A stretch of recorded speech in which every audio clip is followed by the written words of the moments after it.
Hey y'all, it's Kim. So here's this interview with President Trump on Meet the Press with Kristen Welker. I've seen a few clips go around. I don't want to stay on this one too long, but I just want to see if you'll just be like mm, basically fact checking her on the fly because she was very nasty, even in the clips that I saw. But let's go ahead. I'll open this up, and that way we can see the full screen and see what's going on here with this. I mean, this lady's so biased. Every time she has an interview with him, it's just nasty, nasty, nasty. So here we go. President Trump, welcome back to Meet the Press. Thank you very much. Thank you so much for being here to mark your first 100 days in office. It has been an incredibly busy 100 days. You've signed more than 140 executive orders. You've been focused on the border, the economy, foreign policy. What is your biggest goal in the next 100 days? Well, I think we're going to see a lot of results. We've already seen them on the border. We have the best border in the history of our country. It was 99.999, and nobody ever thought that was possible. In fact, Biden, if you remember, said he has to get legislation. And I said, no, you just need a new president. And I guess I was right. We have the best border we've ever had. We're doing great on illegal immigration. We are being hit hard by judges that I think they're trying to take away the power of the presidency. Mm-hmm. I was elected in a massive landslide in a big vote. We won the swing states. We won the popular vote. We won the district votes by tremendous numbers. We won everything. And one of the primary reasons I was elected was to get people out of our country that were allowed. We have prisoners, we have murderers, we have terrorists in our country, we have people from mental institutions that are seriously insane. They all came in through Biden's open border policy, and I was elected to get them out and to seal the border, but to get them out. And we'll have judges, they're activist judges. They're saying, well, you don't have the right to take out murderers and people that you don't even want to talk about. These are really some really bad criminal people, and they're here illegally. So, they talk about your next question will be due process, but they talk about due process, but do you get due process when you're here illegally? We're going to talk about all of that. We are going to talk about deportation, but I want to start on the economy, sir, which obviously the biggest issue for voters. We got new numbers today, better than expected job numbers. Much better. At the same time, the economy shrank in the first quarter. You've been arguing all week that this is President Biden's economy. Is this now your economy, sir? Well, I think certain aspects of it are. Costs are. I was able to get down the costs, but even that, it takes a while to get them down, but we got them down good. We lost $5 to $6 billion a day with Biden. $5 to $6 billion. And I've got that down to a great number right now in a record time. We're talking about 100 days. But just think of what that is. $5 billion a day we're losing on trade. And we were very tough with China, as you know. We put 145% tariff on. Nobody's ever heard of such a thing. And we've essentially cut off trade relationships by putting that much of a tariff on. And that's okay. We've gone cold turkey. That means that we're not losing. We lost $1 trillion to China. $1 trillion. That means we're not losing $1 trillion when we go cold turkey because we're not doing business with them right now. And they want to make a deal. They want to make a deal very badly. We'll see how that all turns out, but it's got to be a fair deal. But think of it. We're losing $1 trillion. And that was a big part of the 5 million. And just remember, Nancy Pelosi and Chuck Schumer both, and I think even Biden was there, where they're talking about the tariff stuff. And then basically how we were losing manufacturing here and everything was going over to China. So this whole argument that the Democrat Party is saying, oh, Trump's ruining the economy. No, it's been like this for years where all of our manufacturing was going to other countries and losing business here, like in the United States, like as far as manufacturing jobs. I mean, they say there's whole states that have been gutted because of manufacturing moving to other countries where they can produce it cheaper. Yeah, whatever. Dollars a day. And I want to talk about China, but just staying on this idea of the economy. On the eve of your inauguration, The stock market spiked. You called it the Trump effect. It spiked because I was elected president. Well, it spiked because of anybody else. It spiked because they see what I'm going to do. They know what I'm going to do with the tariffs and everything else. And I think it's actually working out better than we anticipated. Did you see oil prices? Did you see gasoline is now below, in many cases, in many states, below $2 a gallon, $1.98, $1.99, $1.97? Well, my question, sir, is when the stock market spiked, you said this is the Trump effect. When the numbers weren't so good earlier this week, you said it's the Biden effect. Are you only taking ownership of the good numbers and not the bad numbers? Well, I think he did a lot of very bad things, and despite some of the bad things, we're overcoming them. But he was bad on the border. He was bad on the economy. We had the worst inflation in the history of our country. Look, Biden gave us the worst inflation in the history of our country. People, it didn't matter what they made because they were losing their shirt because of costs. Now take a look at what happened. Oil is down, gasoline is down, groceries are down, eggs. You were the one that asked me. You asked me about eggs. It was the first week. I didn't even know anything about what were you talking about.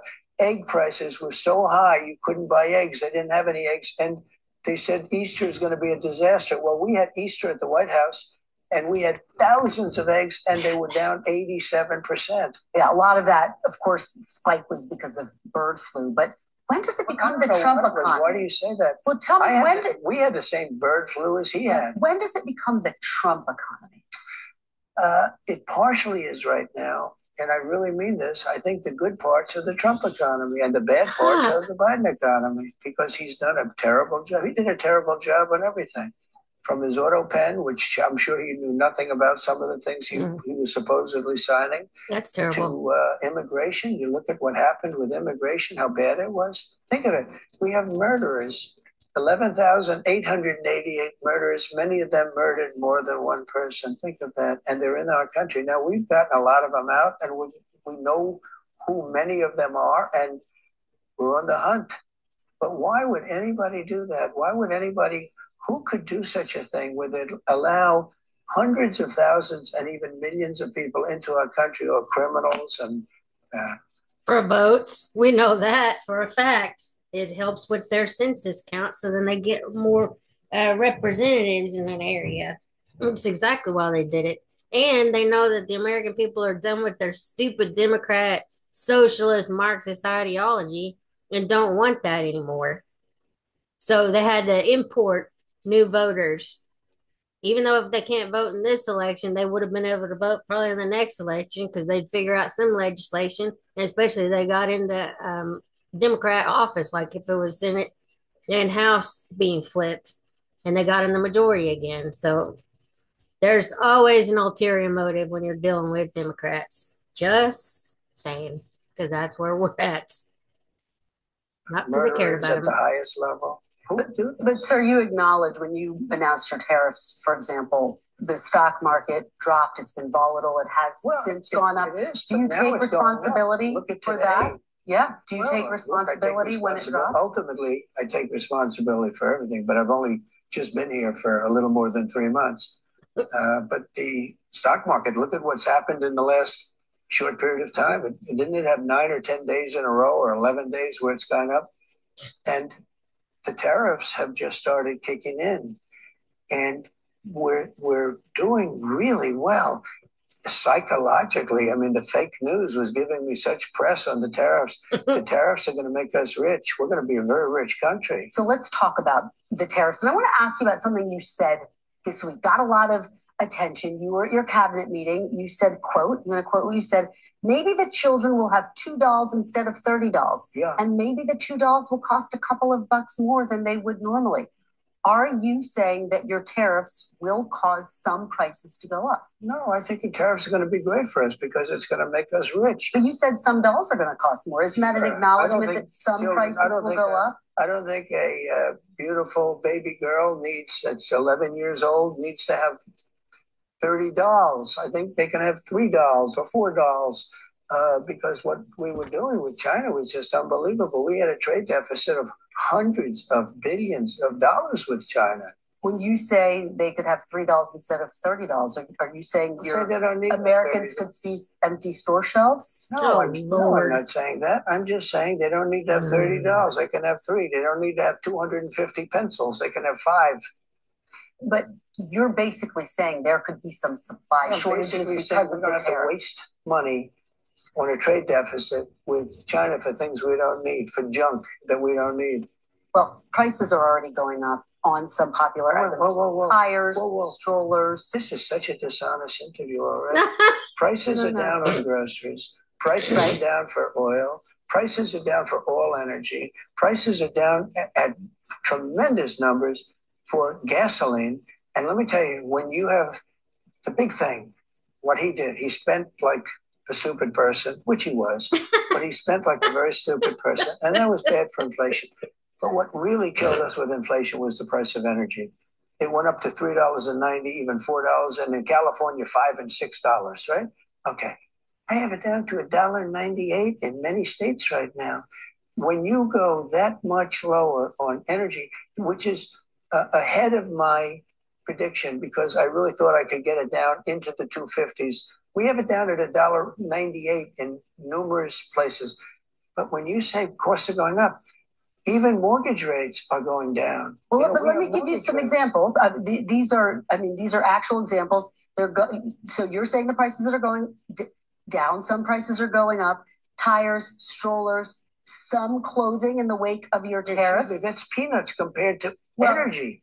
Energy is 60% of the cost. But sir, you campaigned on a promise to bring prices down on day. Well, I don't know. When you say strollers are going up, what kind of a thing? I'm saying that gasoline is going down. Gasoline is thousands of times more important than a stroller or something. But what do you say to Americans who say they voted for you because they want and they need relief right now? And they're getting it.